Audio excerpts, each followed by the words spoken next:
Hey there, this is Ryan Lewis from Ouachita Baptist University in Arkansas. This is video number 5 in a series for Black Swamp Percussion on multiple percussion. In this video, we're going to talk about practice tips. I'm going to give you some tips for learning and practicing your multiple percussion piece. I've got 5 of them for you. The first one is be sure to plan for time for setup and takedown. If you want to practice your multi-percussion piece for an hour, you've got to plan maybe 15 minutes on either side of that to make sure you can have that 1 hour time period. If your half an hour setup and takedown is included in your practice time, then you're actually only practicing for half an hour. Sorry, doesn't count as a full hour. Practice tip number 2, take pictures, take photos of your setup, especially when you have it the way you want. That way, every time you come back into the practice room, especially if you have to set it up every time, you can put the instruments exactly where they need to be, so you've recreated the environment each time.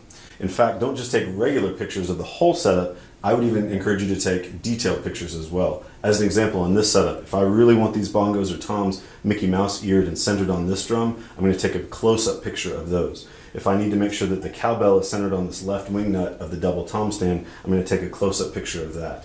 Very often we have to do some magic with cymbal stand legs and interlock and intertwine them. Take some pictures of those as well so that you know exactly where everything is going to go. You can recreate the environment every time you practice.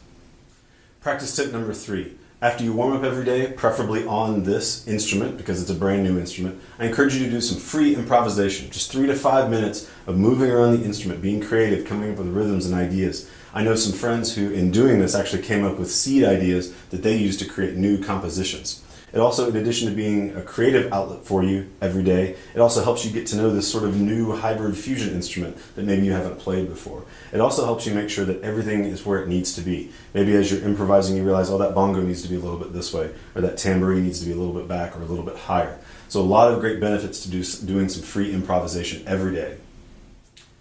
Practice tip number 4. Consider page turns before you start practicing anything. I know it sounds crazy, but a week before the performance is not the time to start figuring out how the pages are going to be taped together and where your page turns are going to be. That should have been a part of the choreography of the piece from the very beginning. So take the time, tape your pages together so that when the air conditioner comes on in the recital hall, it doesn't blow your music all over the floor. Try to figure out ways to either have minimal page turns, maybe you've got 4 or 5 pages here, and you do one big page turn, and then there's the rest of your music. Or try to work it out so you have no page turns at all. Maybe use a piece of long black foam board or even a square or rectangle. Try to keep it clean, try to make it look nice so that it looks professional for the concert. Other tips, maybe make an extra copy of 2 lines at the bottom of one page and put it at the top of the next. If you've got one big page turn, maybe you have to make double copies of the same page so that you read the top part of this page, and then when you turn, you do your one page turn, you can read the bottom half of that same page, but over on this side. Also, just because the pages are numbered 1 through 10 does not mean that they have to be numbered 1 through 10 on your music stand. It doesn't make sense for you to play over here when your music is over there, or to play with music over here while you're standing way over here. Maybe pages 1, 3, and 5 are on this side of your setup, put those in pages here. If 2, 4, and 6 use the instruments on this side of your setup, put those pages here. In fact, I've played on a lot of pieces where, because of the cymbal stands and how high they needed to be, I needed multiple sort of stations of music. So I might have had 2 music stands here, another music stand here, and another music stand here. And I've got different pages in different places, but it made the piece really easy to play. Practice tip 5. Know that the notation systems for multiple percussion pieces are not yet standardized.